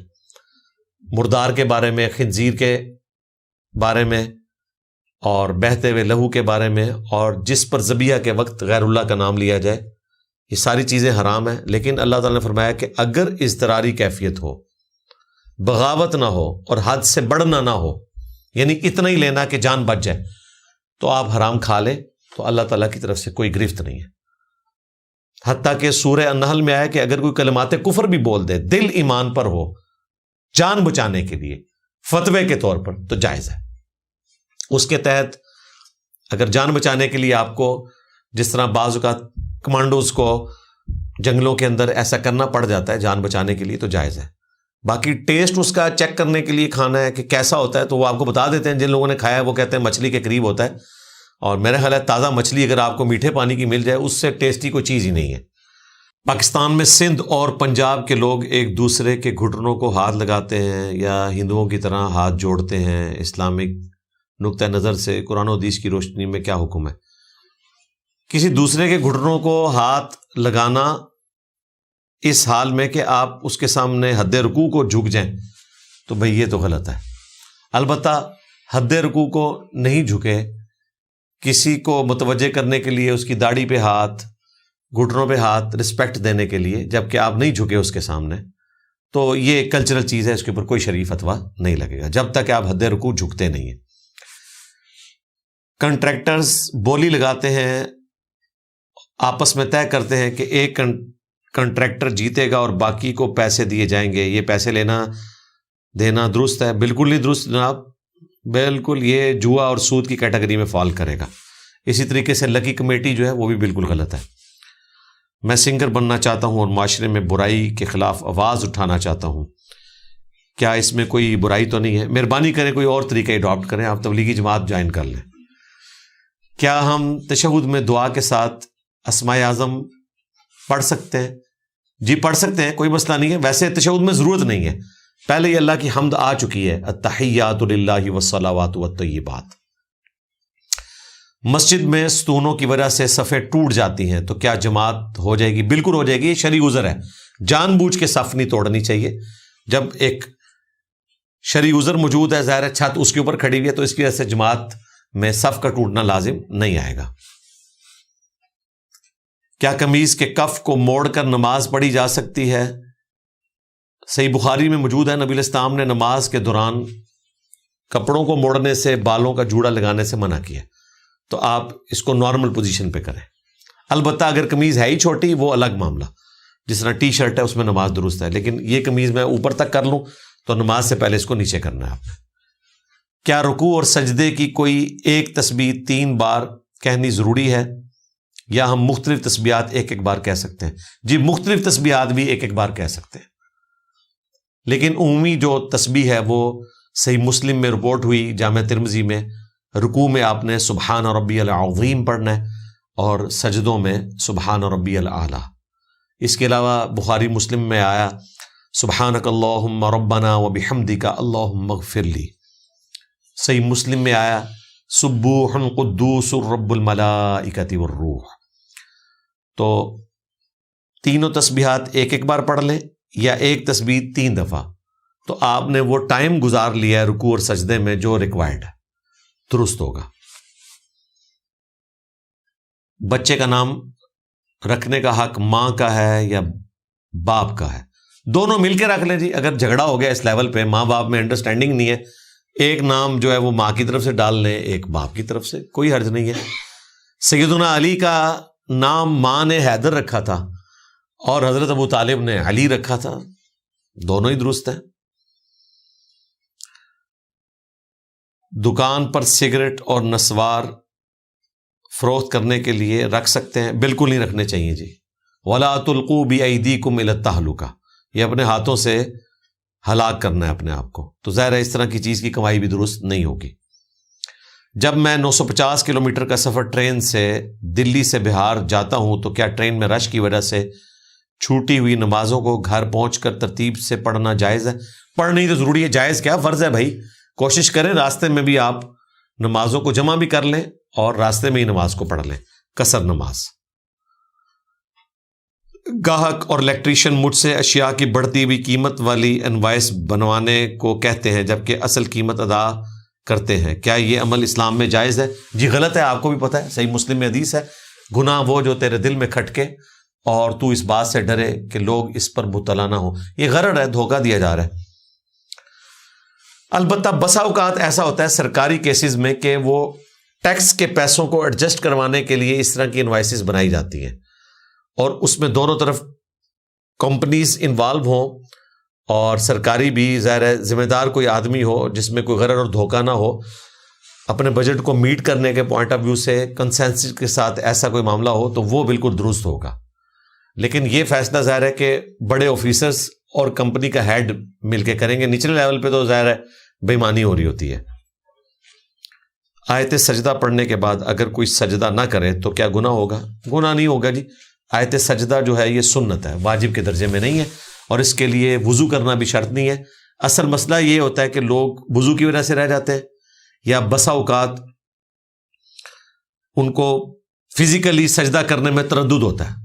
اگر فزیکلی سجدہ کرنے میں تردد ہے تو صرف ٹو باؤ ڈاؤن بھی کر لیں تو یہ سجدے کے ایکویلنٹ ہو جائے گا۔ دنیا میں مقام حاصل کرنے کی خواہش رکھنا جائز ہے؟ بالکل اچھی خواہش ہے، حلال طریقے سے ہو، حلال کاموں میں ہو، حلال کمائی کے ذریعے ہو، بالکل حاصل کریں، آپ کا رائٹ ہے۔ میں شادی کے بعد جوائنٹ فیملی میں نہیں رہنا چاہتا، لیکن میرے والدین زبردستی مجھے جوائنٹ فیملی میں رہنے کا کہتے ہیں۔ الگ گھر کا مطالبہ کرنا کیسا ہے، جبکہ مالی طور پر سٹرگل بھی کر رہا ہوں؟ مالی طور پر سٹرگل کر رہے ہیں تو پھر آپ الگ گھر میں کیسے رہیں گے بھائی؟ میرا خیال ہے آپ شادی کا ارادہ فی الحال ترک کر دیں جب تک کہ آپ سٹرانگ نہیں ہوتے۔ اور دوسرا یہ جتنے پرابلمز ہیں یہ شادی سے پہلے طے کریں۔ شادی کے بعد نہ ماں باپ آپ کے کہنے میں انہیں نہ بیوی، جو بھی جھگڑا آپ نے سیٹل ڈاؤن کرنا ہے وہ پہلے کر لیں۔ والد سرکاری ملازم، گھر کے اخراجات نہیں دیتے، والدہ ٹیچر، پوری زندگی اسکول کی فیس اور بلز ادا کرتی رہیں، اب والد بجلی کا بل بھی نہیں دیتے اور تشدد بھی کرتے ہیں، کیسے اسلامی تعلیمات کے مطابق اس صورتحال کا حل نکالیں؟ دعا ہی کی جا سکتی ہے جی، حل کوئی نہیں ہے۔ جس بے شرم انسان کو اس چیز کی پرواہ نہیں ہے کہ وہ اپنے بچوں کو، بیوی کو مارتا ہے باوجود اس کے کہ بیوی سے لے کے کھا رہا ہے، تو اس کے لیے دعا ہی کی جا سکتی ہے جی۔ یا 15 پہ کال کریں۔ سجدہ تلاوت کو کیسے ادا کیا جائے؟ اللہ اکبر کہہ کے آپ سجدے میں جائیں گے اور سجدے کی تسبیحات بھی پڑھیں۔ اس کے علاوہ بھی ایک دو دعائیں جامع ترمذی، سنن ابی داؤد میں رپورٹ ہوئی ہیں۔ اصل اس کی یہ ہے کہ آپ نے اپنا ماتھا زمین پہ رکھنا ہے، اور اگر سواری پہ بیٹھے ہوئے ہیں تو صحیح بخاری میں آیا عبداللہ ابن عمر جو ہیں وہ بغیر وضو کے قرآن پڑھ رہے ہوتے تھے، ظاہر مصحف ہاتھ میں نہیں تھا، زبانی پڑھ رہے ہیں، اور سواری کے اوپر ہی اپنے سر کو جھکا کے سجدہ تلاوت کر لیتے تھے، زمین پہ نہیں اترتے تھے اور نہ ماتھا کہیں ٹیکتے تھے۔ تو اس طرح بھی درست ہے، دونوں طریقے درست ہیں۔ سجدہ تلاوت پہ میری تفصیلی ویڈیو ریکارڈ ہے۔ قرآن کے 15 سجدے ہیں، 14 نہیں، سورہ حج میں 2 سجدے ہیں، تو وہ اکٹھے بھی کیے جا سکتے ہیں 15 کے 15، اور ساتھ ساتھ بھی کیے جا سکتے ہیں۔ مصنف ابن ابی شیبہ کی حدیث میں مولا علی رفع الیدین نہیں کرتے تھے۔ جناب یہ بہت سے محدثین کے نزدیک روایت کمزور ہے، اور جز رفع الیدین امام بخاری کی کتاب پہ جو میرا کلپ ہے اس میں نے اس روایت کو ڈسکس کیا ہوا ہے۔ ہمارے استاد شیخ زبیر لیزئی رحمہ اللہ نے نور العینین میں اس کو ڈسکس کیا ہے۔ اندازہ کریں یہ مصنف میں پہنچتے ہیں کمزور روایت میں، اور جو سنن ابن ماجہ اور ترمذی میں مولا علی کی روایت ہے رفع الیدین والی وہ چھوڑ دیتے ہیں۔ اللہ ان کو عقل دے۔ نماز میں سستی کو کیسے ختم کیا جائے؟ آخرت کے عذاب کو یاد کر کے، قرآن پاک کو ترجمے سے بار بار سننے سے، آخرت اورینٹڈ ہونے سے، اچھے لوگوں کی صحبت کرنے سے۔ میں معذور ہوں، گھر پر نماز پڑھتا ہوں مگر دل بے چین رہتا ہے، کہیں گناہگار تو نہیں ہو رہا۔ اب مجھے نہیں پتا آپ کی معذوری کس لیول کی ہے۔ اگر واقعتاً آپ نماز پڑھنے کے اعتبار سے بھی معذور ہیں اور باقی کاموں کے اعتبار سے بھی، پھر تو کوئی ایشو نہیں ہے۔ لیکن اگر آپ باقی سارے کام کر رہے ہیں، نماز کے لیے آپ معذور ہیں، تو یقیناً آپ کو فکر مند ہونا چاہیے۔ ہم 100 روپے صدقہ دیتے ہیں اور اس پر 150 بندوں کا نام لیتے ہیں، کیا سب کو ثواب پہنچ جائے گا؟ جی 150 کیا 150 کروڑ کا بھی نام لیں تو اللہ تعالیٰ اس کو ملٹیپلائی کر کے پہنچا دیں گے، یہ آپ کی ٹینشن نہیں ہے۔ میری بہن کے شوہر بیرون ملک ہوتے ہیں اور اپنی بیوی کو اپنے پاس نہیں بلاتے، کیا بیوی کا کام شوہر کے ماں باپ کی خدمت کرنا ہے؟ بھئی یہ ساری چیزیں پہلے دیکھی جاتی ہیں، بعد میں جو یہ مسئلے آتے ہیں تو یہ خاندانی مسئلے ہیں۔ اللہ تعالیٰ ایسے شوہروں کو توفیق دے کہ وہ اپنی بیویوں کے ساتھ حسن سلوک کریں۔ اکثر لوگ جب کٹے کا گوشت بانٹتے ہیں تو ساتھ پیاز، چھری یا ماچس رکھتے ہیں جنات سے محفوظ رہنے کے لیے، کیا واقعی اس عمل سے کوئی فائدہ ہوتا ہے؟ جی ہماری یہ فیلڈ نہیں ہے، واللہ عالم، جی ہمیں نہیں پتہ فائدہ ہوتا ہے یا نقصان ہوتا ہے۔ باقی اس طرح کی چیزیں قرآن و سنت میں کوئی رپورٹ نہیں ہوئی۔ کیا سید کی طرح عباسی ذات پر بھی زکوٰۃ نہیں لگتی؟ ظاہر ہے بنو ہاشم میں آتے ہیں، صحیح مسلم میں آتا ہے آل عقیل، آل عباس، آل جعفر، آل علی، سب کے سب پر صدقہ جو ہے وہ حرام ہے۔ عہد نبوی صلی اللہ علیہ وآلہ وسلم اور خلافت راشدہ کے دور میں اگر کوئی گورنر جنرل، امیر لشکر یا سرکاری عہدہ دار اپنی رعایا کے ساتھ ظلم، ناانصافی، حقوق تلفی یا اختیارات کا ناجائز استعمال کرتا تو شریعت اسلامیہ میں اس کی کیا سزا مقرر تھی؟ بھئی بات یہ ہے کہ اس وقت امیر المومنین خود مورل گراؤنڈز پہ کھڑے ہوئے تھے تو وہ سزا دے سکتے تھے۔ جہاں پہ امیر المومنین خود کسی مورل گراؤنڈ پہ نہ کھڑے ہوئے ہوں اور پوری دنیا کو اسلامک ٹچ کے نام کے اوپر اور دین کے نام کے اوپر دھوکہ دہی کر رہے ہوں تو بھائی سارے ایک جیسے ہیں، ایک دوسرے کے اوپر اللہ تعالیٰ نے مسلط کر دیا ایک دوسرے کو۔ دبئی میں کمپنی مینیجرز ہمیں داڑھی منڈوانے کا کہتے ہیں ورنہ نوکری سے ہاتھ دھونا پڑے گا، ایسی صورت میں کیا کیا جائے؟ کوئی اور نوکری دیکھیں یا ان سے ریکویسٹ کریں کہ چلیں لمبی داڑھی نہیں تو چھوٹی داڑھی رکھ لی جائے، تو وہ بھی جائز ہے۔ اگر انبیاء کرام نے اللہ کی موجودگی پر کامل ایمان رکھنے کے باوجود اپنے دل کے اطمینان کے لیے نشانیاں طلب کی تو ہم جیسے عام مسلمان اپنے دل کو ایمان اور یقین کی مکمل تسلی کیسے دیں؟ تو مکمل تسلی تو آپ کو مرنے کے بعد آئے گی۔ یہ تو اللہ تعالیٰ نے سورۃ الحجر کی آخری آیت میں فرمایا وَاعْبُدْ رَبَّكَ حَتَّى يَأْتِيَكَ الْيَقِينُ، اپنے رب کی عبادت کرتے رہو یہاں تک کہ یقین کو پہنچ جاؤ۔ یقین کیا ہے؟ سورۃ المدثر میں آیا کہ یقین موت ہے، تو موت کے بعد یقین آنا ہے جب آپ نے دیکھنا ہے۔ یہ تو ایمان بالغیب ہے۔ انبیاء کا معاملہ یہ ہے کہ انہوں نے چونکہ لوگوں کو گائیڈ کرنا ہوتا ہے، ان کا ایمان ہائر لیول کا ہونا چاہیے، اس لیے اللہ تعالیٰ ان کو زیادہ ایکسپیرینسز کرواتا ہے۔ میری بیوی سابقہ کرسچن ہے اور اب مسلمان ہے، لیکن اسے سمجھ نہیں آتی کہ مسلمان عید الاضحیٰ پر قربانی کیوں کرتے ہیں۔ اس کا مسئلہ یہ قربانی کا نہیں ہے، اس کا مسئلہ یہ ہے کہ وہ یہ سمجھتی ہے کہ جانور خام خواہ جو ہے وہ قتل کیے جا رہے ہیں۔ تو ان کو بتائیں کہ عام دنوں میں بھی پوری دنیا میں سلاٹر ہاؤس بنے ہوئے ہیں، ان کو وزٹ کروائیں، ان کو کہیں کہ جی مسلمان تو چلیں عید قربان پہ کرتے ہیں تو روزانہ لاکھوں جانور جو ہیں وہ ذبح ہو رہے ہیں، ان کا گوشت آپ لوگ کھا رہے ہیں۔ اگر آپ کو نیچر نے نکیلے دانت دیے ہوئے ہیں تو اسی لیے دیے ہیں کہ انسان نے گوشت کھانا ہے۔ تو اصل چیز یہ ہے کہ گوشت کھانا یہ انسان کی فطرت ہے۔ پروٹینز آپ کو جو گوشت سے ملتے ہیں وہ دالوں سے اس لیول پہ نہیں ملتے، یہ تو آج میڈیکل سائنس بھی کہہ رہی ہے۔ تو مسئلہ صرف عید کا نہیں ہے، عام دنوں میں پوری دنیا میں گوشت چل رہا ہے، چاہے وہ مٹن ہو، بیف ہو، چکن ہو، سارا ہو رہا ہے۔ تو ایک عید کی بات کرنا کہ اس موقع پہ ایسا کیوں کیا جاتا ہے، تو یہ اس کے مقابلے پہ چھوٹی چیز ہے، روزانہ ہو رہا ہے بھائی۔ باقی قرآن پاک میں اللہ تعالیٰ نے فرمایا کہ اللہ تعالیٰ کو نہ تمہاری قربانیوں کا گوشت پہنچتا ہے نہ خون، بلکہ وہ دلوں کے تقوی کو دیکھتا ہے۔ تو ایک سمبل کے طور پر ہے کہ اللہ تعالیٰ کے حضور آپ جانور قربان کرتے ہیں اللہ کا نام لے کر، لیکن جانور کو پھینکتے نہیں ہیں، آپ اس سے نفع حاصل کرتے ہیں، اس کا گوشت کھاتے ہیں۔ اور وہ قربان نہ بھی کریں، ویسے بھی تو آپ نے گوشت کے لیے جانور ذبح کرنا ہے، ایک مخصوص دن ہوتا ہے اس لیے زیادہ ہائی لائٹ ہو جاتا ہے۔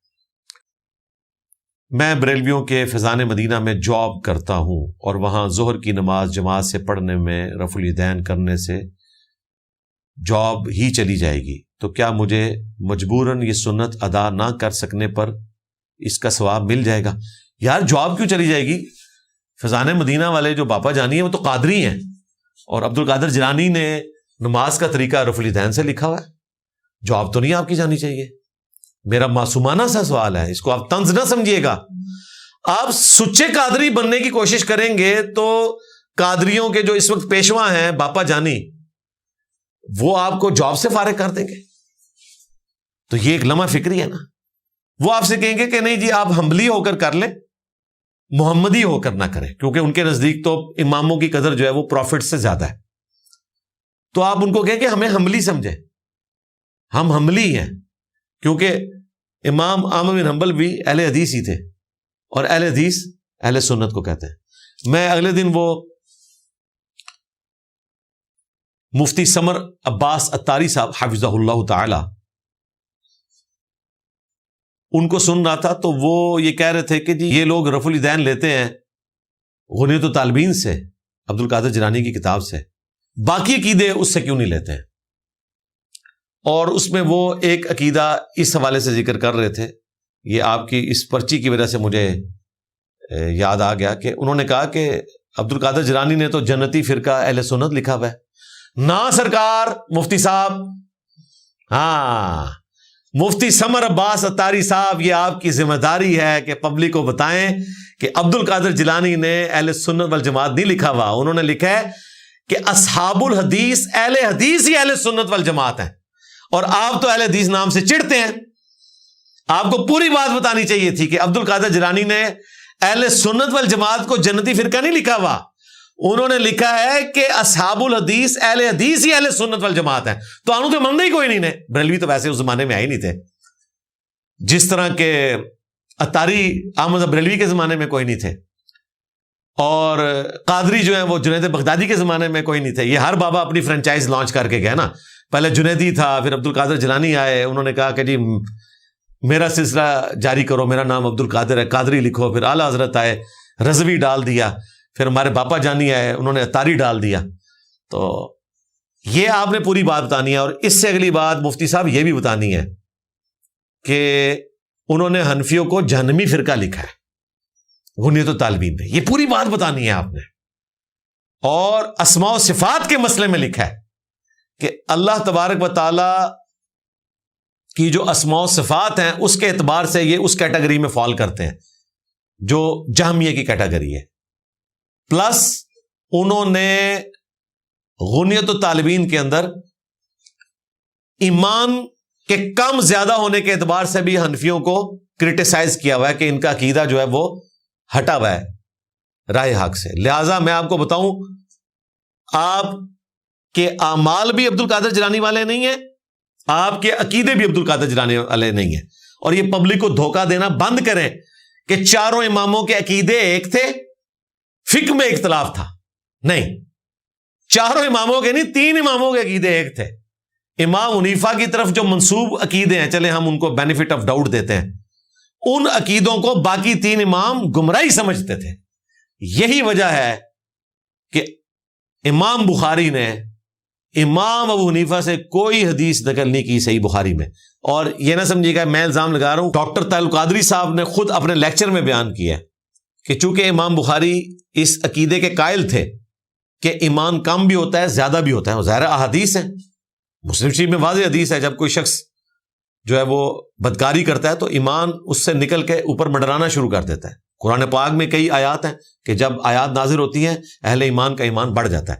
حنفیوں کے نزدیک ایمان کم زیادہ نہیں ہوتا. تو اس چیز کو امام بخاری گمراہی سمجھتے تھے, اور چونکہ امام بخاری یہ سمجھتے تھے کہ اس گمراہی کے بانی جو ہیں وہ امام ابو حنیفہ ہیں یا ان کی طرف منسوب ہے, ہم یہ کہہ لیتے ہیں, باقی ان کو پتہ ہے, لہٰذا وہ ایسے بدتی شخص سے حدیث نہیں لیتے تھے. اور یہ ڈاکٹر طاہر القادری صاحب نے ویڈیو میں ریکارڈ کروایا ہوا ہے. ٹھیک ہے, تو نہ آپ کے عقیدے عبد القادر جیلانی والے ہیں. ویسے یہ سب کچھ ہم آپ کے لیے کہتے ہیں, ہمیں اس سے کوئی غرض نہیں ہے کہ عبد القادر جیلانی کا عقیدہ صحیح تھا یا غلط تھا, ہمیں ان سے کیا انٹرسٹ ہے. ہمارے نزدیک وہ ایک عالم دین تھے جو 5ویں صدی ہجری میں پیدا ہوئے, نبی علیہ السلام کی وفات کے 500 سال بعد دنیا میں آئے. وہ دنیا میں آتے نہ آتے اس سے دین کو کوئی فرق نہیں پڑتا. اور دیکھیں اللہ تعالیٰ نے ان کے حوالے سے کوئی حدیث کی کتاب ٹرانسفر نہیں کی ہوئی ہے کہ ہم ان کے اوپر ڈپینڈنٹ ہوں. باقی جو انہوں نے خدمات کی ہیں تو وہ اور بھی علماء نے خدمات کی ہیں علمی طریقے پہ, وہ اللہ تعالیٰ سے اجر پائیں گے. باقی کوئی دین ان کے اوپر نہیں کھڑا ہوا اس حوالے سے. تو یہ بعض اوقات کوئی کلپ نظر سے گزرتا ہے, کیفیت طاری ہوتی ہے تو دماغ میں چیز آ جاتی ہے. اب یہ ساری باتیں بریلویوں نے خود پرنٹ کی ہوئی ہیں باقاعدہ, جو غنیت الطالبین کتاب ہے. اچھا, اس میں پھر آپ یہ چوہا چھوڑیں گے, پتہ نہیں وہ کتاب ثابت ہے کہ نہیں ثابت ہے. یہ بھی میں نے بتایا کہ آپ کے سارے بزرگ مانتے رہے ہیں. اگر باپا جانی مان رہے ہیں کہ وہ کتاب ہے عبد القادر جیلانی کی, اور احمد بریلوی مان رہے ہیں, تو باقی کے شائن ہیں تو ٹھیک ہے. ہم تو کہتے ہیں, میں تو اس پہ بھی راضی ہوں اور خوش ہوں کہ تم کہو کہ عبد القادر جیلانی نام کا بندہ بھی کوئی نہیں تھا, کتاب نہیں, میں کہنا بندے بھی فارغ کرو. ہاں, ہم تو کوئی غرض ہی نہیں ہے. تو وہ بات ہوئی تھی کہ فضان مدینہ میں جاب کرتا ہوں تو کیا بنے گا.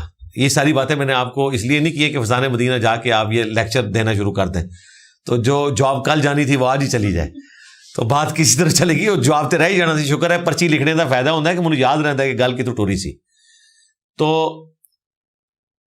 کوشش کر کے دیکھ لیں. ویسے تو اس طرح کی کوشش کا نقصان ہی ہوگا, تو بہتر یہ ہے کہ آپ کوئی اور جاب تلاش کریں, آپ بھی کوئی دین کے لیے قربانی کریں. اور جب تک آپ کو کوئی اور جاب نہیں ملتی تو اس وقت ٹھیک ہے, آپ پھر تقیتاً اس وقت رفع الیدین سے اجتناب کر لیں. یہ آپ کا اور آپ کے رب کا معاملہ ہے. کیا گھر والوں اور بیوی سے انکم چھپائی جا سکتی ہے تاکہ کچھ پیسے سیو کیے جا سکیں؟ بالکل ضرور چھپائیں, یہ ضروری ہے, لیکن نان و نفقہ آپ نے گھر والوں کو پورا دینا ہے. اگر آپ کے بچے فضول خرچ ہیں, بیوی فضول خرچ ہے, تو بالکل یہ اخلاقاً آپ کی ذمہ داری ہے, کیونکہ یہ آپ ان کے ساتھ نیکی کر رہے ہیں. چھپائیں. بلکہ آپ کو میں شغل کی بات بتاؤں, ہمارے آفس میں ہمارے جو سیلری کے اکاؤنٹ تھے وہ عسکری بینک میں جتنے ڈیفنس کے ادارے ہیں نا تو کھلتے ہیں. تو بیچ میں نا ایک لمحہ یہ بھی آیا کہ عسکری بینک والوں نے موبائل نمبر کے اوپر جیسے ہی سیلری ٹرانسفر ہوتی تھی نا تو آٹومیٹیکلی میسج کرنا شروع کر دیا کہ اتنے پیسے آپ کے اکاؤنٹ میں ٹرانسفر ہو گئے ہیں. وہ لوگ جنہوں نے اپنی بیویوں سے تنخواہیں چھپائی ہوئی تھی نا ان کا پروگرام تو شیر افضل مروت ہو گیا. ٹھیک ہے, تو باقاعدہ کئی لوگوں نے جا کے وہاں پہ جھگڑا کیا کہ جناب یہ آپ نے ہمارے ساتھ زبردستی کون سی نیکی کر دی ہے, تنخواہ ہمیں پتہ ہے آ جانی ہے اور کتنی آنی ہے, یہ آپ ہمیں موبائل کے اوپر کیوں میسج بھیج رہے ہیں. تو انہوں نے جا کے باقاعدہ اپنے بند کروائے. خیر جن کی بیویوں کو ابھی تک نہیں پتا چلا تھا ان کو تو چلے فائدہ ہو گیا, لیکن جن کی بیویوں کو پتا چل گیا ان کے لیے وقتی طور پہ ایک مصیبت کھڑی ہوئی. ہاں بعد کی تنخواہیں یا جو تنخواہ بڑھنے کا معاملہ ہے وہ ان سے چھپا رہے تو وہ ایک الگ بات, لیکن نانو نفقہ آپ نے پورا دینا ہے.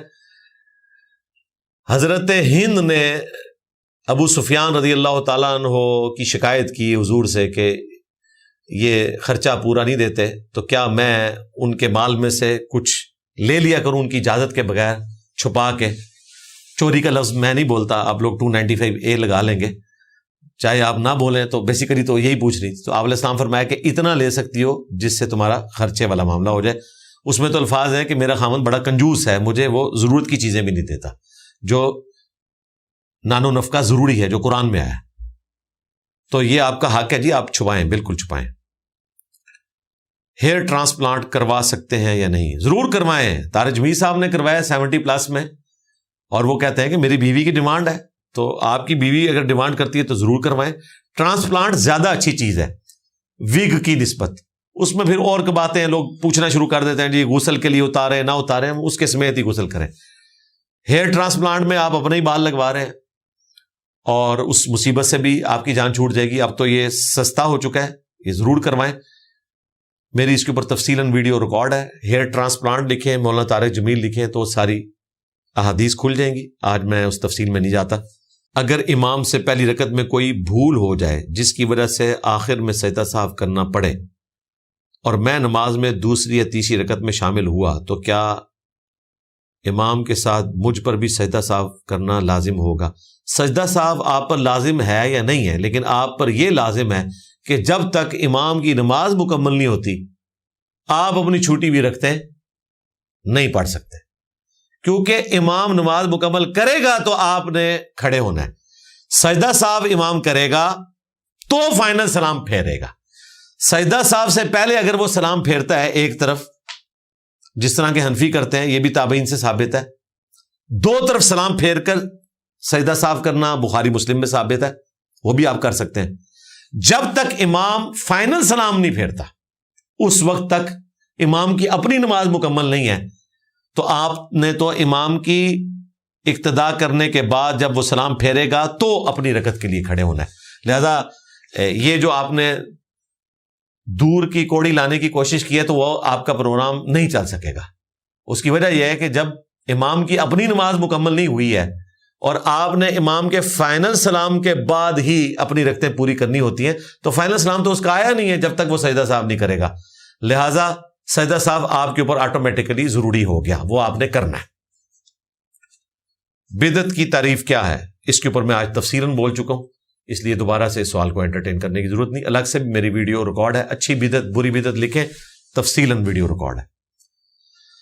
مسجد کو جو گھر دیا جاتا ہے کسی کے بھی ذریعے, وہ گھر دوسرا بندہ خرید سکتا ہے اگر تو وصیت کرنے والے نے یہ کہا کہ اس گھر کی آمدن مسجد پہ لگائی جائے گی, یا یہ گھر وقف ہے مسجد کے امام کے لیے اور کسی کام میں یہ استعمال نہیں ہو سکتا, اور مسجد کو اس کے بیچنے کی بھی اجازت نہیں ہے. اگر اس طرح کی قدغن لگی ہوئی ہے تو پھر اس کو نہ بیچا جا سکتا ہے نہ خریدا جا سکتا ہے. اور اگر اس نے اس کو ایسٹ کے طور پہ مسجد کو دیا کہ جی یہ میرا مکان آپ رکھ لیں, آپ جس طرح بھی اس کو استعمال کریں, اور اس نے قدغن نہیں لگائی کہ بیچ نہیں سکتے یہ نہیں کر سکتے, تو پھر آپ بیچ لیں. لیکن عموماً جو گھر وقف کیے جاتے ہیں نا وہ اسی طرح وقف ہوتے ہیں کہ لوگ کہتے ہیں صدقہ جاریہ بنے. یہ نہیں ہے کہ بیچ کے مولوی جیب میں ڈال کے تو بھاگ جائے, یا پھر وہ گھر مسجد کے ساتھ ہوتا ہے, مسجد کی توسیع کے لیے وقف کیا جاتا ہے, تو ظاہر اس کو تو آپ نہیں بیچ سکتے. ہاں یہ چیز ہو سکتی ہے کہ اگر انہوں نے کوئی ایسی قدغن نہیں لگائی ہوئی ہے اور آپ اس گھر کو بیچ کر دوسری طرف کی جو کوئی زمین ہے وہ خریدنا چاہتے ہیں ایکویلنٹ اسی کے پیسوں سے, تو وہ آپ کر لیں, لیکن یہ بھی اس صورت میں ہوگا کہ اس طرح کی کوئی پابندی اس نے نہ لگائی ہوئی ہو, کیونکہ یہ حقوق العباد کا معاملہ ہے نا, حقوق اللہ کا معاملہ نہیں ہے, حقوق العباد کا معاملہ ہے. جب شرط لگ جائے گی تو اس کو فالو کرنا ضروری ہے. اگر وہ بندہ زندہ ہے تو اسے اجازت لے لیں, اسے بتائیں. اگر لڑکیوں کے چہرے پر لمبے بال ہوں جو واضح نظر آتے ہوں تو لیزر سے ختم کروا سکتے ہیں. جی جس طریقے سے مرضی ختم کروائیں, ختم کروانا ضروری ہے, یہ فطرت ہے, کیونکہ مرد کی فطرت میں داڑھی ہے, عورت کی فطرت میں داڑھی نہیں ہے, لہٰذا عورت کے مونچھ کے بال نکلیں, داڑھی کے بال نکلیں تو ریموو کرنا فطرت ہے, کروانا ضروری ہے. آج میں اس ٹاپک پہ پہلے بھی بول چکا ہوں. نماز جنازہ میں کون سی دعائیں مانگنی چاہیے؟ ایک تو مشہور دعا ہے جو جامع ترمذی میں ہے, میرا خیال ہے وہ پرفیکٹ دعا ہے, اللہم اغفر لحینا ومیتنا وشاہدنا وغائبنا, یہ والی دعا. اس کے علاوہ بھی صحیح مسلم میں کچھ دعائیں آئی ہیں, آپ ہماری ویب سائٹ ahlsunnatpak.com پہ جائیں, وہاں نماز جنازہ کا طریقہ, وہ ساری دعائیں آپ کو مل جائیں گی. نماز کے دوران اگر کوئی پاؤں سے پاؤں اور کندھے سے کندھا نہ ملائے تو کیا کریں؟ صبر کریں, زبردستی پاؤں ملانے کی کوشش نہ کریں. یہ نہ ہو کہ نماز توڑ کر آپ کی وہ ٹانگیں توڑ دے, یہ بھی چانسز ہوتے ہیں, تو زبردستی جوڑنے کی کوشش نہ کریں. یہ لوگ الرجک ہوتے ہیں, ان بیچاروں نے نہ بخاری شریف پڑھی نہ ان کے بزرگوں نے پڑھی. صحیح بخاری میں 725 نمبر حدیث میں الفاظ ہیں یلزقو کے, کہ پاؤں سے پاؤں جڑ جاتا, ملاب کا لفظ ہے. یہ کہتے ہیں نہیں سید کا ذکر ہے, نہیں, یلزقو کا ترجمہ سید نہیں ہے, الحاق ہونا ہے, ملتا تھا, پاؤں سے پاؤں ملانا ہے. لیکن وہ بعض غالی قسم کے اہل حدیثوں والا نہیں ملانا کہ جب آپ سلام پھیر کر فارغ ہوں تو آپ کا پاؤں درد کرنا شروع کر دے. وہ جتنے زور سے ملاتے ہیں وہ پورا زور لگاتے ہیں کہ اس کا پاؤں درد کرنا شروع کرتا ہے. جسٹ آپ نے ٹچ کرنا ہے. ابو داؤد میں تو حدیث ہے کہ سجدے میں اپنے بھائی کے لیے نرم ہو جاؤ, حالانکہ سجدے میں آپ نے کونی ایسے کر کے رکھنی ہے, پھیلا کے سب کچھ, لیکن حضور نے کہا نرم ہو جاؤ کہ ساتھی کو تکلیف نہ ہو. جو نبی آپ کو سجدے میں نرم ہونے کے لیے کہہ رہے ہیں وہ اجازت دیں گے کہ آپ لوگوں کے پاؤں پہ پاؤں ماریں اور ان کو تکلیف میں مبتلا کریں. مجھے یاد آ گیا 2008 میں اعتکاف بیٹھا ہوا تھا, میرا خیال ہے یہ میرا آخری اعتکاف تھا 2008 کا. ایک مسجد تھی اہل حدیث کی, قبا مسجد, اسلام آباد میں I-8 میں, ان دنوں جماعت الدعوہ کے انڈر تھی وہ. تو وہاں پر ہم نماز اعتکاف بیٹھے ہوئے تھے, تو ایک بابا جی بیچارے اعتکاف بیٹھ گئے, پہلی صف میں نماز پڑھی. کوئی سٹرانچ قسم کا اہل حدیث, کوئی نیا 2008 ماڈل قسم کا اہل حدیث کھڑا ہوا تھا ان کے ساتھ, جوان لڑکا تھا, اچھا صحت مند تھا. اس نے جناب فل پریس کر کے رکھا نماز میں, اور آپ اندازہ کریں کہ 4 رکھتے ہیں بابا جی کی کیسے گزری ہوں گی. تو سلام پھیر کے ہم نے تو سنت اذکار شروع کیے, تو بابا جی کی چیخ بلند ہوئی, انہوں نے کہا تیری ساری نماز پیریں ہی بڑھ گئی ہے, تو میں نے جو کر دیتا ہے. اور یہ حقیقت بات ہے, نئے بندے کا پاؤں درد کرنا شروع کرتا ہے. صرف ٹچ کرنا ہے, کندھے سے کندھا ٹچ کرنا ہے, پاؤں سے پاؤں ٹچ کرنا ہے. اگر کوئی نہیں کرتا تو ترغیب دلائیں, اگر اس کے باوجود نہیں کرتا تو زبردستی کرنے کی ضرورت نہیں, آپ کی نماز ہو جائے گی. کیا رمضان کے فرض روزے چھوڑ سکتے ہیں اگر امتحانات چل رہے ہوں؟ آپ فرض روزے چھوڑنے کی بجائے نا دن کو پڑھنا چھوڑ دیں. ویسے بھی آج کل تو مسلمان سارے کام رات کو ہی کرتے ہیں, سب لوگ رات کو ہی جاگتے ہیں. دن کے وقت تو نمازیں آتی ہیں اور ان کے معاملات ہوتے ہیں, زیادہ تر تو سو جاتے ہیں, اور رات کو وہ کہتے ہیں جی عشاء کے بعد ایک لمبا پیریڈ فجر تک اویلیبل ہوتا ہے, کوئی ایکٹیویٹی نہیں ہے, تسلی سے بیٹھ کے پڑھائی کرتے ہیں. اور آج کل تو سارے کر رہے ہیں. میں 1995 میں انجینئرنگ یونیورسٹی میں پڑھتا تھا, یعنی آج سے 31 سال پہلے. اس زمانے میں بھی ہم رات کو ہی پڑھا کرتے تھے. دن کے وقت تو کافی اور مصروفیات آ جاتی ہیں, ایک تو نمازیں پیدر پہ آتی ہیں, پھر کھانے کی مصروفیات اور گپ شپ. لیکن رات کو آپ کے پاس کھلا ٹائم ہوتا ہے, آپ کو کوئی تنگ بھی نہیں کرتا, تو آپ رات کے وقت تیاری کریں تو انشاءاللہ تعالی روزے رکھنے آسان ہو جائیں گے. رہا اگر آپ کا امتحان دن کے وقت آیا تو 3 گھنٹے کے لیے آئے, کوئی مسئلہ نہیں ہے. یہ تو نہیں کہ پورا دن آپ بیٹھ کے وہاں پہ کوئی ورزش کر رہے ہیں, 3 گھنٹے کا آپ امتحان دے سکتے ہیں. تو رمضان کے روزے فرض ہیں, وہ آپ نہیں چھوڑ سکتے. میں مزدوری کرتا ہوں, تھکاوٹ کی وجہ سے نماز کہ صرف فرض ہی پڑھتا ہوں، کیا میں گناہگار تو نہیں؟ کوئی گناہگار نہیں. کیا صرف فرض نماز پڑھ لینا ہی کافی ہے؟ میں نے بخاری مسلم سے ثابت کیا ہے پڑھ لینا کافی ہے، باقی تفصیلات اس میں بتائی ہیں.